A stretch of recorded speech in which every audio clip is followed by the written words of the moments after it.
What you heard right behind you were the sound of Bofors guns directly targeting the top of Tiger Hills, the prelude to the final assault. Also going on simultaneously are multi-barrel rocket launchers also attacking the same positions on Tiger Hills.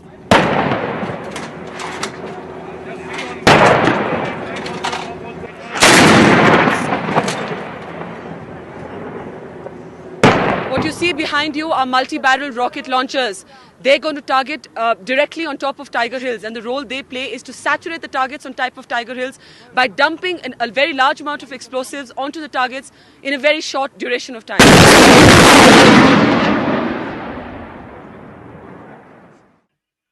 25 years ago, when I was not yet 27, I had the honor and the privilege of reporting from the front line, covering the Kargil war that had broken out between India and Pakistan. What was the Kargil war? Some people might be too young today to even remember. In one line, Pakistanis, regulars, and their associates had squatted on Indian territory, sitting on the heights, taking control of mountain peaks during the winter months when the understanding between both countries was that the troops would pull back. Indian soldiers, the Indian army, the Indian military fought a heroic battle to push the Pakistanis back. And that day, every 26th of July, is commemorated as Vijay Diwas, the day of victory. I have often called the experience, the privilege of being able to report from the front line as a young woman in her 20s, the most transformative experience of my life.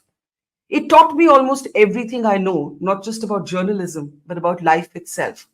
It taught me about courage, about vulnerability, about fear, about fortitude. It taught me about life, about death, and it taught me what it actually means to be a journalist.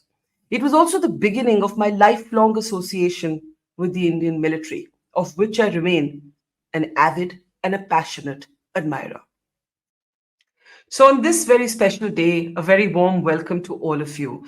As I share with you in what I think might be a very, very personal conversation over the next 30 to 40 minutes, my journey, how reporting the Kargil war changed me, how I call it a masterclass in life, what it taught me about journalism, what journalism was like in the pre technology age, in the age before there were WhatsApp and FaceTime calls, in the age before the internet, in the age even before the mobile phone. Because while Kargil is called India's first televised war, and I did report it for television, the irony is this. At that time in Jammu and Kashmir, mobile phones were actually blocked because of security. And so there was actually no way to communicate or even send footage back to our newsrooms in Delhi. And therefore, the logistical challenge of reporting the war became almost as difficult as survival, as staying alive. So many people ask me, and so many people have asked me even today, weren't you scared? It's interesting because this is the question that I asked of many of the soldiers I met. We were roughly the same age. Most of the young men I met at the front line were boys, really, boys who would be men, 22, 23, 24. I was not yet 27. So we were the same age, and I could see my own youth reflected in their eyes. And people who ask me and have asked me since I reported Kargil, weren't you scared? That was the precise question that I asked of the men I met at the front. And I learned that nobody is without fear, not even the brave, courageous, inimitable, extraordinary Indian soldier. Courage is not the absence of vulnerability, and courage is not the absence of fear. Courage is the management of fear. And the other thing, of course, is that just the fact that all of your energies are focused either on staying alive and trying to, or on thinking of what to say in a war zone. Remember, there are no take twos. Perhaps that focus keeps the fear at bay. So, what we're going to do in this conversation today is I'm going to take many of your comments and your questions, try and talk about my experience, but we're also going to play unseen footage. This is from my personal archive. A lot of it is from the NDTV archives, and we are thankful to them for letting us use clips that really take you back 25 years. Perhaps some of you have seen the movie Laksh. Laksh was, and Preeti Zinta's character was loosely modeled on me. And today I was looking at a clip of hers in the movie when she's standing in front of a Bofors gun and she jumps out of her skin. And it just felt like watching myself on screen, in part because that's exactly how I jumped. I never had exposure to a war before when I went to the war front. I wasn't from a military family. I just come back from Columbia University after finishing my second master's in broadcast journalism. And I fought and fought and fought and fought first with my organization and then cajoled the Indian Army to letting me go to the front line. They were very opposed to having a woman at the front. So a lot has changed in 25 years. Now we have female soldiers. But at that time, they said that it's completely crazy. We can't have a woman in an all-male zone. There aren't even any bathrooms. We aren't going to, who's going to look after you? And I had to say, I don't need any looking after. But more on that later in the conversation. So anyway, I watched Preeti Zinta sort of do me in front of a Bofors gun. And I thought that I must share the original clip of that moment, what it felt like the first time I stood in front of a Bofors gun and a multi-barrel rocket launcher. Take a look. What you heard right behind you were the sound of Bofors guns directly targeting the top of Tiger Hills, the prelude to the final assault. Also going on simultaneously are multi-barrel rocket launchers also attacking the same positions on Tiger Hills.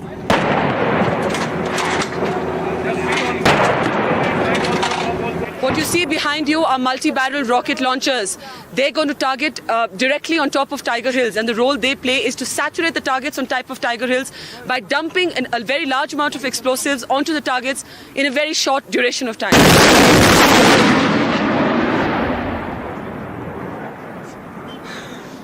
Now that the Indian troops have begun direct firing on Tiger Hills, as perhaps you can see right behind you, counterattacks have started from the Pakistani side. They're expected to. They've intensified their shelling in the last 24 hours, and the army says that they could try and target RT positions. They've already begun doing that. We lost one officer and 4 Jawans last night at an RT position where Pakistan managed to attack successfully. So we're expecting counterattacks now to increase in the next couple of hours. What many of you don't know is that none of that footage could actually be broadcast or sent via satellite. No such facility existed near the war front at all. And there was often a delay of 2 to 3 days before what was happening at the war front, and rightly so, got transmitted back home. But a lot of it had to do with the fact that there was simply no mode of communication available at all. And we'll come to a little bit later in the conversation, we'll come to how we actually, what were the instruments of journalism that we deployed to actually send our footage back home. The first of the questions have started coming in. Prakhar Srivastav has a question. I'm just going to read it out. Would you advise a young 26-year-old today to pursue journalism, especially in light of the reducing importance of reporting and long-form content? Thank you for asking this question. And the honest answer is no. The honest answer is no, not because I love being a journalist any less than I used to. I love what I do. I love being a reporter. But I have personally witnessed the death, in particular, of broadcast television news. One of the reasons that I left NDTV and started Mojo Story was not just because I wanted to, after 20, 22 years, now it's been longer than that, own a corner of the sky, so to speak. But I was just so disillusioned with the talking heads, with the broken revenue models, which meant reduced budgets, with the fact that television debates used to encourage artificial confrontation, that they rested on getting the most extreme voice from either side of a debate and making them fight with each other. So yes, I think that there's a sense of being disillusioned for multiple reasons with journalism today. And if you want my honest answer, I don't know what I would advise people, but if I were a young kid, if I were an 18-year-old today, there are just a handful of examples that I could look at that still seem journalistic to me. Everything else is so hyper-polarized, it's so vitriolic, it's so abrasive, there isn't even room to engage with an opinion that's not your own. It's just a very different time. But that said, Prakhar, I am so grateful for what I learned, what I had the privilege and the honor of learning in this masterclass of life that the Kargil War was. And And one of the reasons that I'm so grateful that I'm a journalist is because whether it was the Kargil War or I guess 2 decades later, our travels across India reporting COVID, the sense of being a chronicler of history as it happens, to report from the ground, there is no there is no deeper feeling of a purpose in life than that. I've been a primetime anchor for years, but I can share a little secret with you. I don't actually enjoy being in the studio at all. The only time that I really feel that all of me is alive is when I'm in the field. And if I'm in the midst of a particularly challenging, difficult situation, then I feel even more alive. And that sense of recording history as it happens, of having your voice as a chronicler of history from Kargil to COVID, that has been my calling as a reporter. And I'm going to share some clips with you that I think will convince you that really, truly, some of us have been privileged enough to record history. But let me take a second question or a comment that has come from Eagle. Hello, Barkha, watching you since long. I know I've been around long, haven't I? Do you think reporters who had gone to cover the Kargil War fell in love with the army? They saw there how an Indian army really works, how it works. I don't know about others, but I certainly fell in love with the army, Eagle. In fact, it's so, I don't know what the word is, it's so ironic that the right wing calls me a lefty, and the left wing calls me a jingoist. And they call me a jingoist because of my position on the Indian military and how I report on conflict and how I report on war.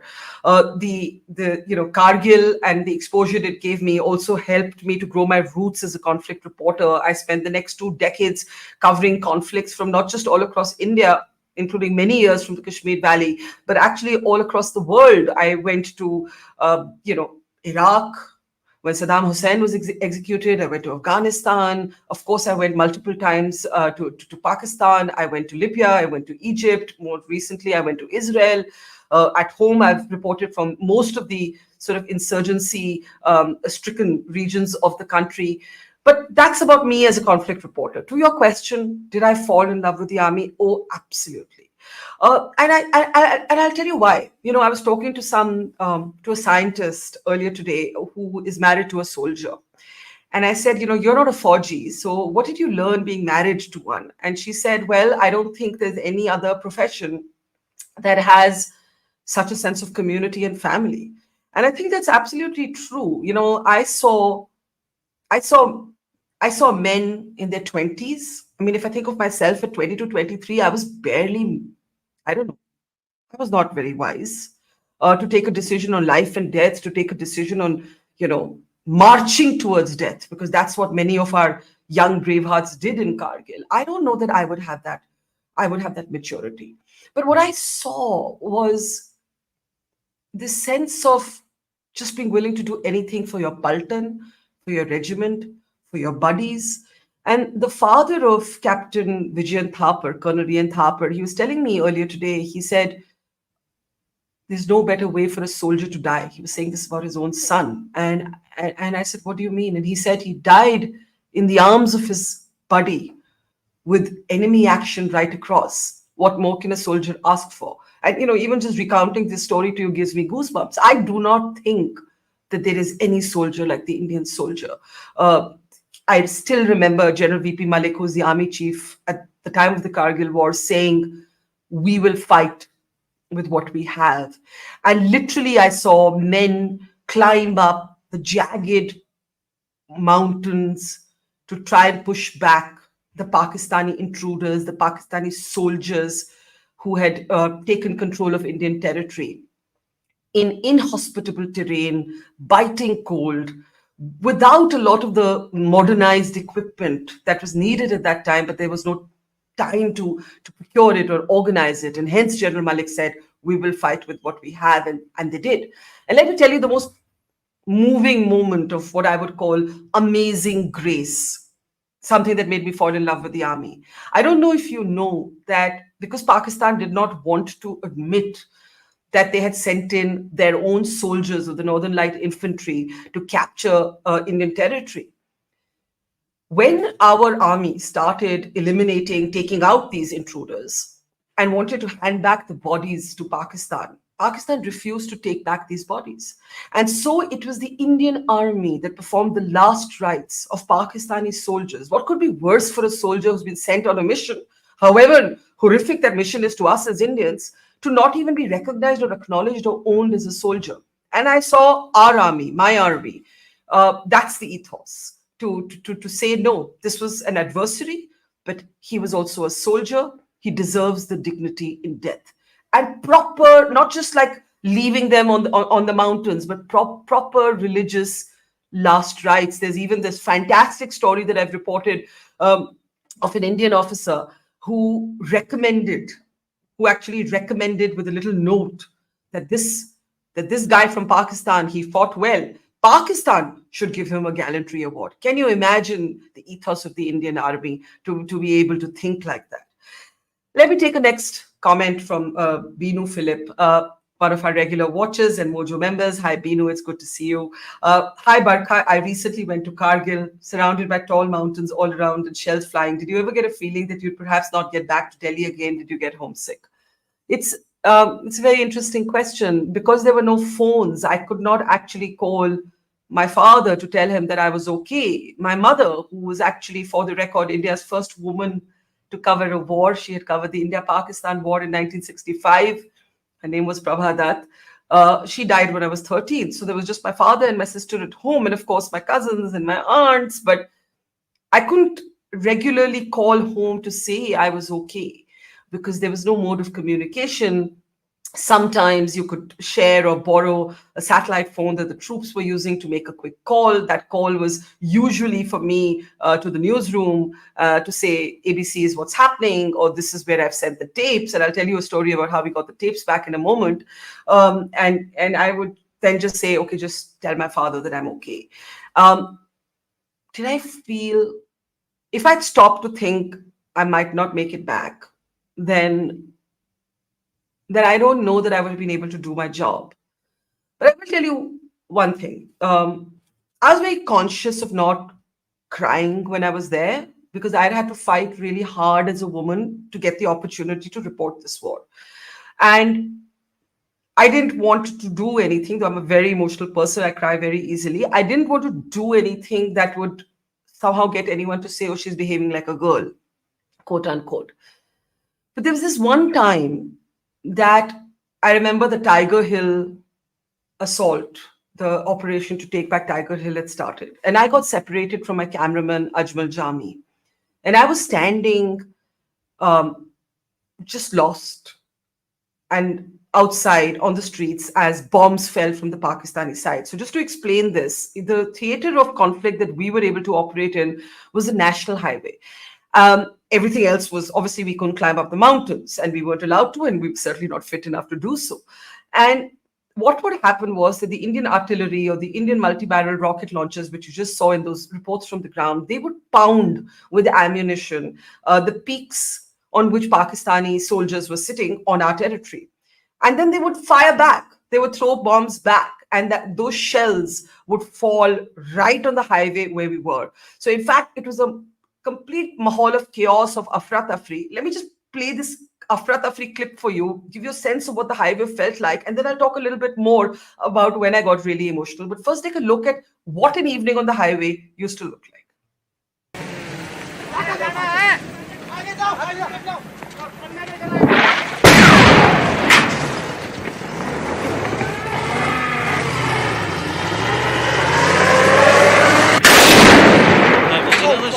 Careful, buddy, you're walking on tar. Don't worry. That was quite another shot. You want to hold something, please? No, I'm fine, I'll do. Be careful, this wire here. Okay, duck. Yeah. Oh, fuck. Oye, chup ja, Gurmukh. There was a flash. Go, run. At the moment we are running from cover, we just had a shell land very close to us.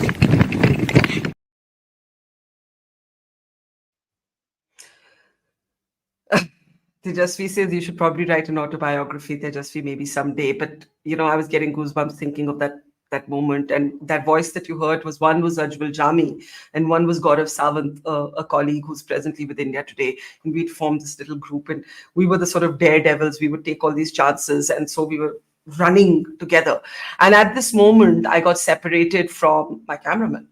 And I was just stranded here with all of these bombs raining down on me. And suddenly a young soldier came to me and he said, "Ma'am, are you crazy? You need to move from here now." And I said, "I can't move from here. I've lost my cameraman. I've lost Jami," as we used to call him. And he said, "I'll go and look for him." And, I didn't want to be a burden on anybody. I felt so guilty to even put him in that position. But miraculously and luckily, within the next couple of minutes, Ajmal Jami came back. And then this young major, he just said, "You can't be outside. You need to get underground right now." And he pulled me, Jami, Gaurav, and there was another colleague, Shashi. He pulled the four of us into an underground bunker. And there was guns roaring outside, Pakistan bombarding us, and we spent the night in this bunker. And this soldier had saved my life. Because what I didn't know, and the reason he was telling me was that "You're crazy, you can't be standing here," is that I'd been standing next to an ammunition dump. And because I had no training at that time as a conflict reporter, I didn't even realize in that sort of darkness of the evening that I was standing next to an ammo dump. And what he was trying to explain to me was that if one bomb from Pakistan fell on that ammunition dump, I would have died on the spot. So he quite literally saved my life. I'll come to Prasad's question in just a moment. I just want to finish telling the story. So he quite literally saved my life. And then we spent the night in the bunker with these young men who was kind enough to give us shelter. And the next morning, even as we woke up to the fabulous news that India had reclaimed Tiger Hill and thrown the Pakistanis out, these young men who had saved our lives got their orders that it was their turn to go up next. This is, Binu, I'm addressing this to your question. And suddenly the boys in my group, Gaurav, Shashi, Jami, because we had this sense of instant intimacy with these soldiers who had saved our lives. And now we didn't know whether we would ever see them again. And they started, tears welled up in their eyes. And I was so mindful of being this female at the front line. I'm going to be judged for being female that I kind of sniffled into my shirt. And I wanted to do something. So I just took my necklace off and I gave it to the major who saved my life. And I said, "Please be safe." And we carried on with our work. But it was only after the war was over, the war had been won, that for the rest of the year, I would wake up in the middle of the night shouting, screaming, crying. I would get terrible dreams, terrible nightmares. I suppose it was some form of PTSD, which I think, given the amount of conflict I've seen since then, remains unresolved. But for me, the emotion of home, family, am I going to make it alive? Am I going to die? Are these wonderful young men who saved my life going to die? All of this came much later in the form of terrible internal emotional instability. So I hope that answers your question. Now, to the young man who asked me about being a reporter, how I love it, but I don't like the media landscape today. There's still one thing about being a reporter that's critically important. And to all those who are still reporting, I go back to that idea of being a chronicler of history as it happens. But before we talk more about that, I've told you about this bunker where we spent the night. You know what was surreal about that evening? Bahar bombs chal rahe hain. Andar cassette recorder. Some of you are probably too young to know what a tape recorder is. But before there was, I don't know, Apple Music or Spotify, and before there were CDs and DVDs, there were tapes. And there was a little Khatara tape recorder in this bunker. And as these soldiers pulled us into this bunker, I first got a chance to call the newsroom and tell them I'm alive. And you know what? I've been out of touch for maybe sometimes a couple of days. This is the latest situation. And tell my family I'm okay. And then I turned around and there's music playing in the bunker. So let me give you a glimpse of that night in the bunker when our lives were saved by these wonderful young soldiers. Hello? Hello? Hello, listen, Shivnath, I'm calling from a bunker. I can't speak. Quickly take down the details. He's underwire, sir. We launched multi-barrel rocket launcher attack in addition to the direct firing by Bofors guns. Oh my God. Hello? Okay. Hello, can you hear me? All right, Shivnath, I'm calling from right inside a bunker right now. We've all been shepherded inside this bunker because the fighting has taken on extreme momentum. As I told you earlier, Indian Bofors guns directed direct fire right on top of Tiger Hills. Right after that, multi-barrel rocket launchers have also been equipped to fire directly. Whatever, you know. Okay. Wipe your mouth. You got this glucose in it. Right side. Okay, go. Go. You ask. What does it feel to be here today in this bunker with all the bombardment happening around you? You just saw this bombardment. We are sitting here in this bunker. How does it feel? Excellent. You're all looking very calm and music playing in the background. Actually, after all this time, it's been almost 1.5 months out here. So basically, we're more used to it by now. And it's been something that's presently on and off every day.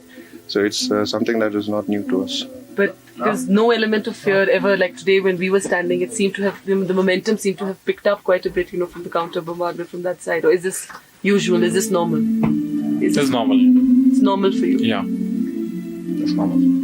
Is there ever, what goes through your mind at times like this? Do you think of back home or, what do you think of? Yeah, actually, it's not a question of only me or him or any one soldier. It's a question of all of us who are deployed all here. Of course, as a human being nature, he has to think about his house. I think you are saying the same thing, inform my house first, isn't it? Absolutely. So I think it gives the answer. And then again, as you said about fear is something that is natural because we are all humans.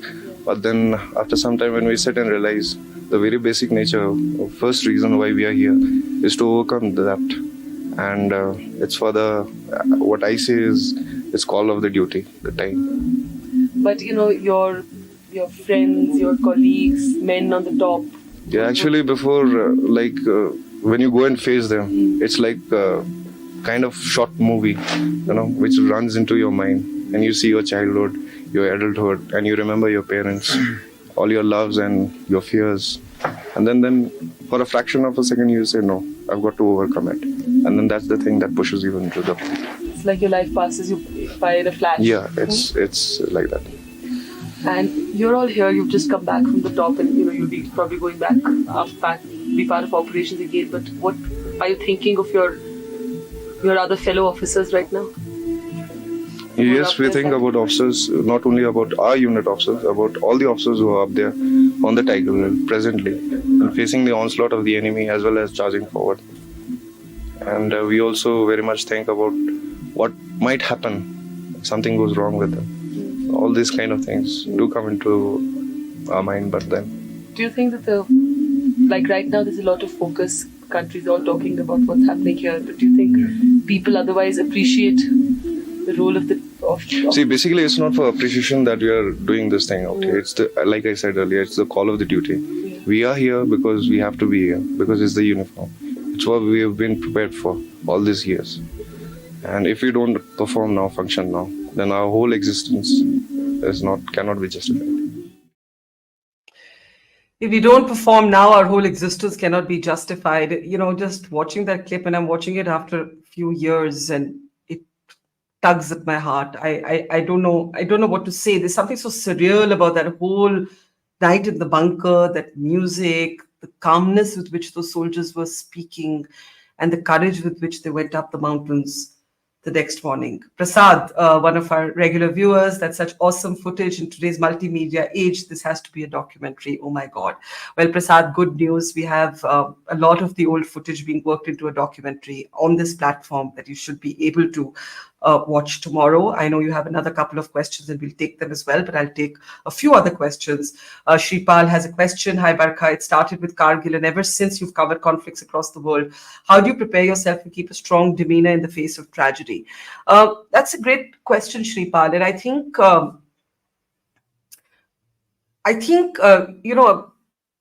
there was once a magazine, GQ, that did a cover story on me, and I have a caricature cartoon of that up on my wall in my office, and the cover says "emote control," instead of remote control. And I think I gave up long ago on wearing a mask to shield my emotions. I think my approach to reporting is to be as I feel.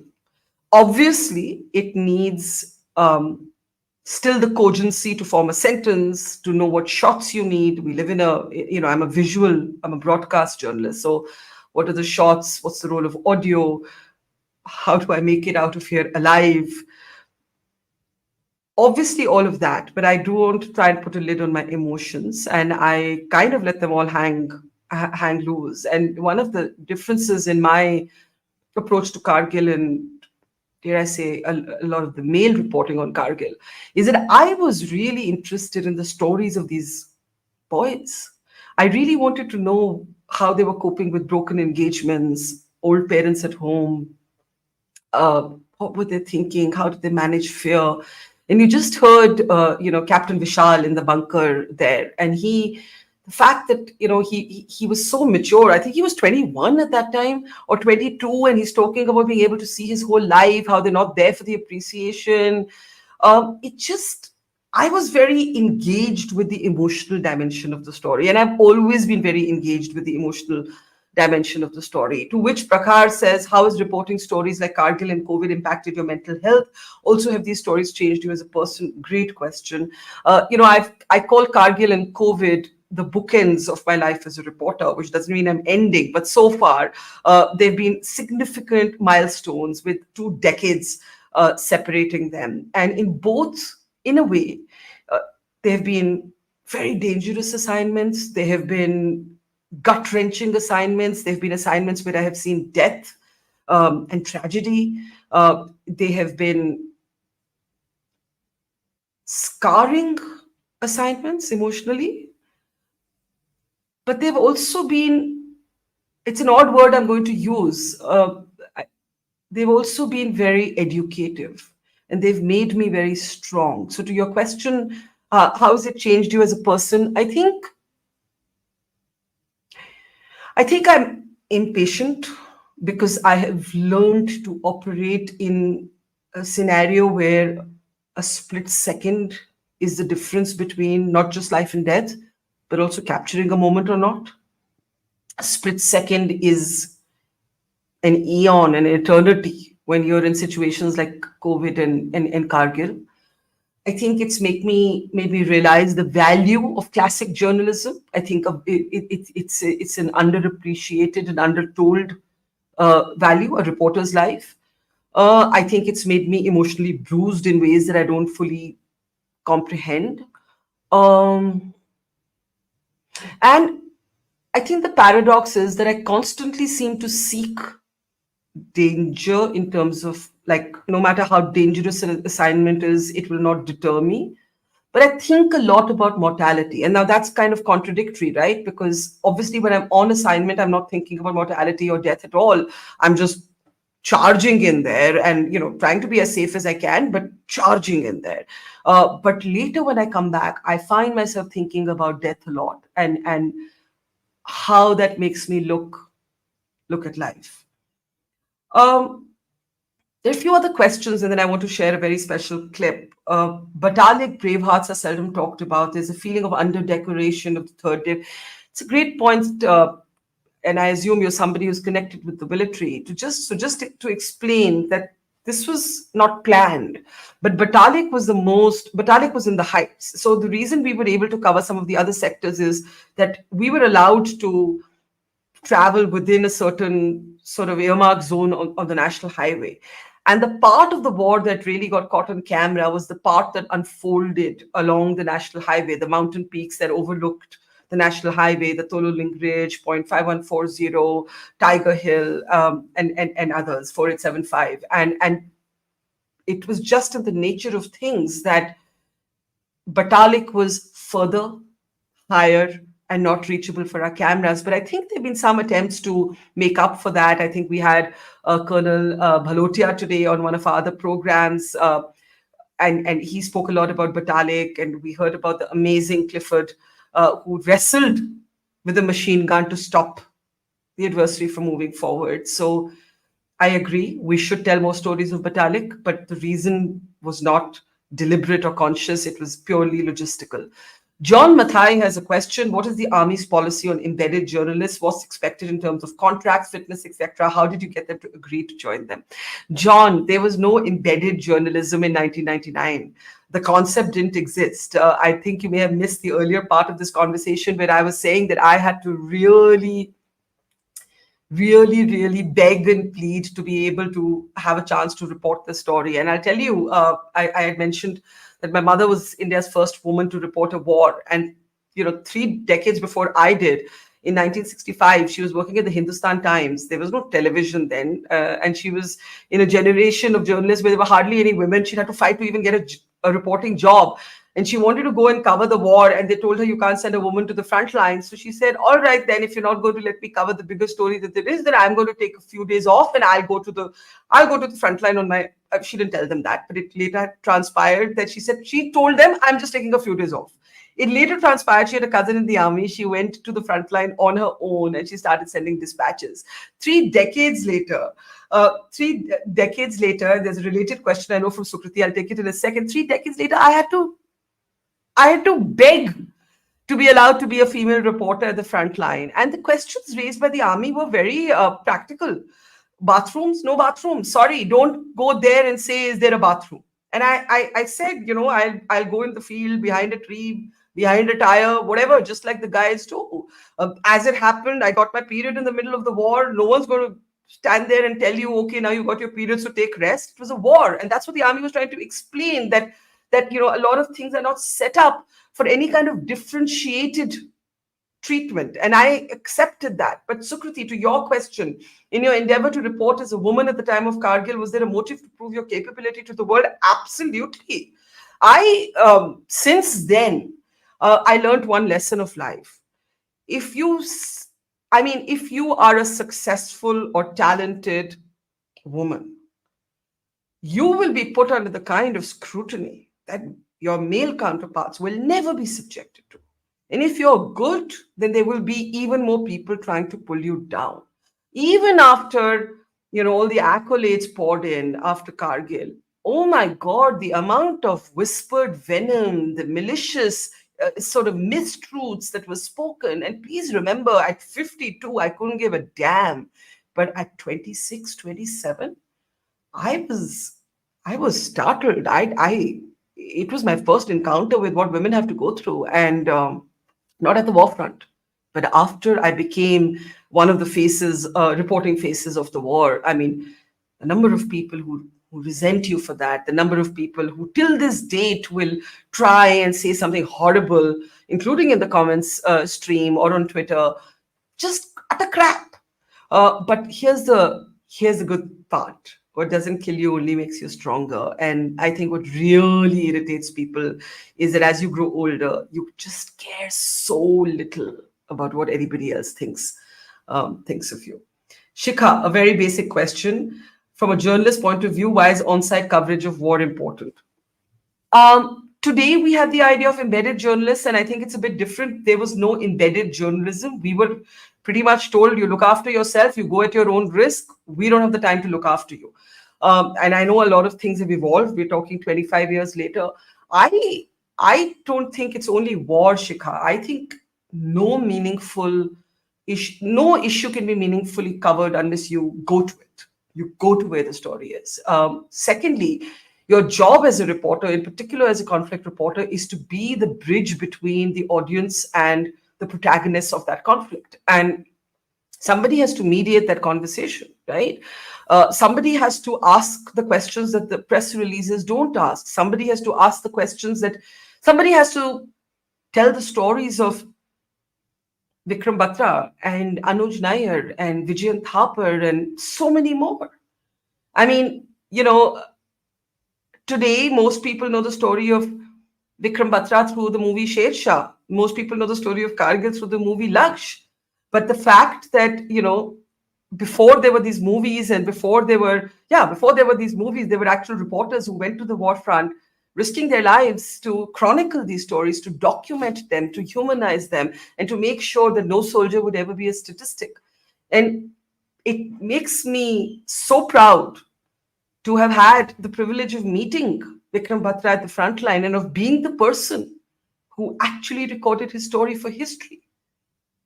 I met Vikram when he just returned from a successful operation at point 5140, pushing out Pakistani intruders from one of the peaks that had been taken by them. And he was sitting around, totally chilled guy. Like, if you didn't know it was a war, you'd think he's completely relaxed.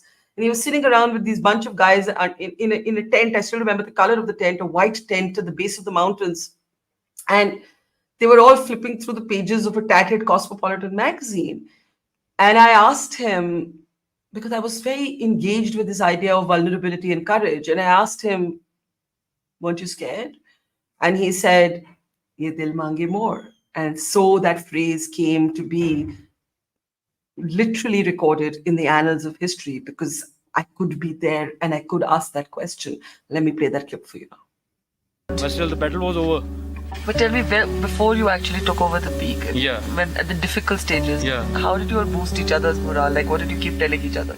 It was like that in case we would have stopped at any point of time, we knew that we would have been the pinpoint target for them. Either we would have been there or they would have been there. And while we were advancing, they intercepted they were on the same frequency which were we on our radio sets. And one of the Pakistani soldiers or officer, whosoever it was, he said me, my code name was Sher Shah. Oh Sher Shah, you have come. Don't try to come up, otherwise you'll have a tough time. And that was the time they gave us a challenge. And my guys, they went wild. Okay, how dare a Pakistani troop can challenge us? The guys were angry. They were yelling that we guys are going to have them. And that was the thing, that was the spirit. So everyone got really Everyone close was highly charged. There was no looking back, sir. It was like we have done it.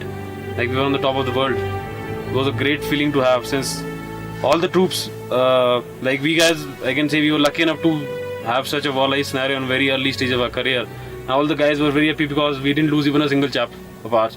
Immediately after we charged, we concentrated and we encircled the entire area, and we carried the specific search from bunker to bunker.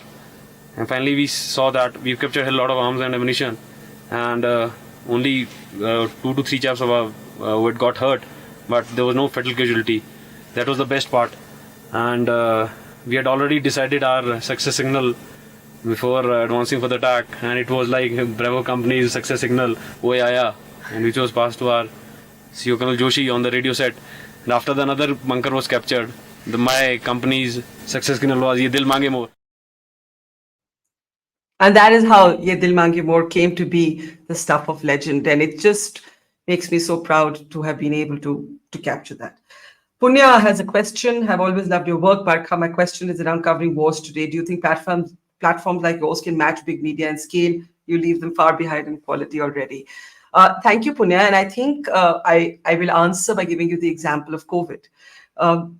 During the sort of pandemic, we got into a Maruti Ertiga and we basically drove by road across India. And we found that the big networks, with all of their money and all of their big giant sort of staff, had basically decided, with a few notable exceptions, not to cover the pandemic from the ground. So most of them were hunkered up either in their office studios or in their basement studios. And again, there were some very honorable exceptions: language, local stringers, language press. Dainik Bhaskar stands out among newspapers, did an excellent job. But, it's just from the time that we decided to walk with the migrant workers who were walking hundreds of kilometers back home on foot, to the time that we covered the oxygen shortage, to literally reporting from hospitals and slums and the backs of trucks. And I don't know. I mean, I don't think there was a spot in India that we left untouched. In the middle, there was tension brewing with China, and I even went to Ladakh. So I think we were recognized as the people who delivered the maximum quality. We became the agenda setters of the COVID story, despite not having the scale of the big networks. But I will say to you, Punya, it comes down to what the audience supports, right? Of course, I'm not going to lie to you and say that big networks, there's no advantage to scale. Of course, there's advantage to scale. They have their cash rich. They have hundreds of people to do, what we might do in 2 people. But if you recognize that and you do recognize the quality, then do please support not us, or not only us, but those you believe in. Because mostly what people would spend on a Starbucks coffee in a single evening, they're not willing to contribute to paying for content that they appreciate otherwise. And we have, for instance, steadfastly not gone to the market for investment. We are, self-funded and self-sustained. And if you believe in us, then you should support us. And thank you for your words.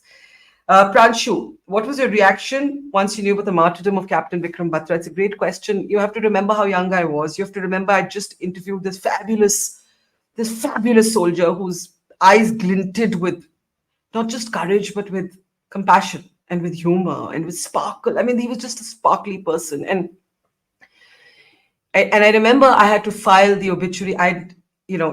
My only experience with death thus far had been my mother's death at the age of when I was 13, but nothing like this. And the fact that I just met this guy who was he was so elemental, and now he was gone. And I broke down, but not in front of people, because again, I was too conscious of being female. And it's always haunted me. And let me tell you a little story, Pranshu. Today, I spoke to the mother of Captain Anuj Nair, a soldier who died saving the lives of 15 other soldiers. And she told me that she hadn't mustered up the courage to go to Kargil. And what's very significant is that many of the families who lost loved ones, it took them years, literally took them years before they could find it within themselves to go back to the place where they'd lost their loved ones.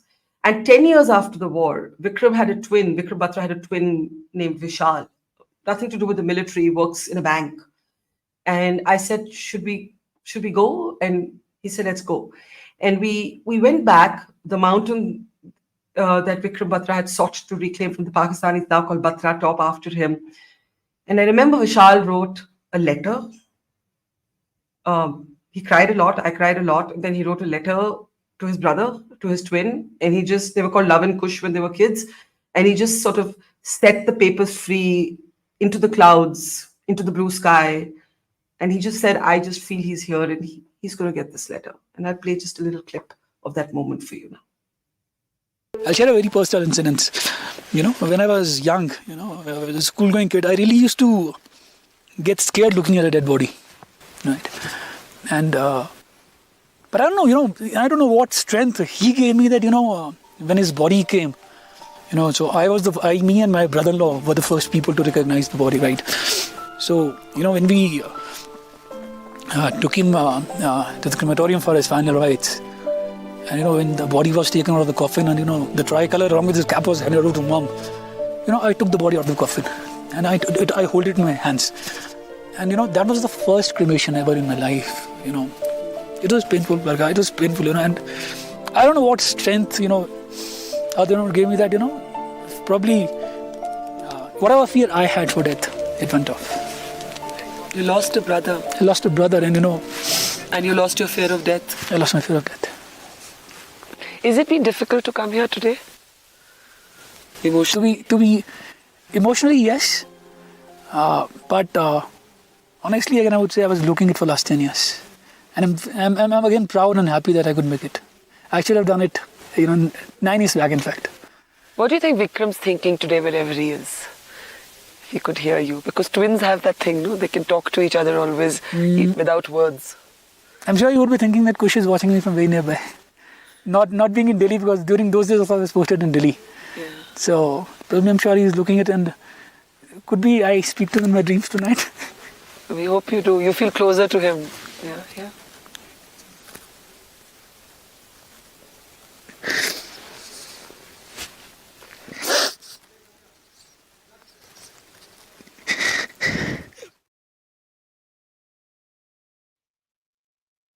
And those words by Vishal that he lost a brother and that's what it took for him to lose his fear of death.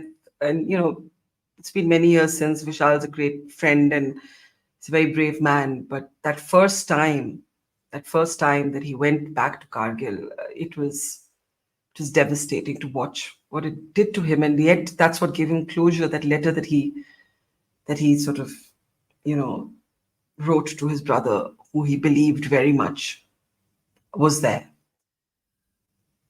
Okay, so I think we have time for a couple of maybe more comments and questions.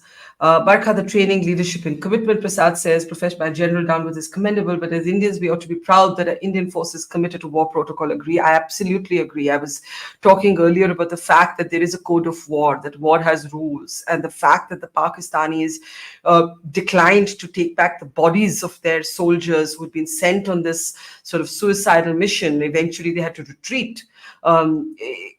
Those who were not killed, but the fact that they were refused to take back their dead soldiers, and by contrast, the fact that you had an Indian officer who actually recommended one of them for a gallantry award in his own country. I mean, I think that just says everything that there is to say about the ethos of the Indian military. Prakhar says, which are the war correspondents from around the world you look up to or whose work you admire? I mean, I think Krishna Ramanpour set the framework for so many women around the world to step into that mold. And what delights me about her is that she's still out there. She's still there and she's still very much her own person. And yeah, it might be a cliched answer, but it's an accurate one. But I should again acknowledge the role of my mother, whose untold story is India's first woman to report a war, gave me and my sister in a way early courage to be who we wanted to and to never take no for an answer, because she didn't. And even though she was gone by the time I was 13, I think those early values had been instilled in us. Amalan says it isn't possible to find such dedicated ground report work aggressively by good journalists nowadays. Well, that is a pity. And, unfortunately, consumption patterns have changed. We're constantly told that, nobody wants to watch a long story anymore. There's no attention span. Revenue models remain problematic. In America, they're asking whether the media has reached extinction level sort of decline. And so none of these questions have easy answers. But I will say that of all of the assignments that I have ever undertaken, between Kargil and COVID have been the two most transformative experiences of my life. And because Kargil happened when I was so young and exposed me to military in a way that I'd never seen before, it really changed me as a person. A question, your coverage from Manipur, from Israel, please share your experience. Yes, I did go to Israel, but I went there in the immediate aftermath of the Hamas terror attacks. And when I was in Israel, I was not able to get into Gaza. Nobody in the world was. In fact, that was the stage when the buildup of troops by the Israeli military was still taking place, and we would have evening after evening with sort of bomb sirens going off, which required, sometimes in the middle of doing a show like this live, that you had to leave whatever you were doing and go into the sort of shelter. Every home in Israel has a shelter like that because they've lived with conflict for so long. And I went into several of the kibbutzes, the sort of community enclaves where the terrorists near the Gaza border had gone in and killed women and children. Many of them, ironically, peace activists. I met a number of the families of the hostages.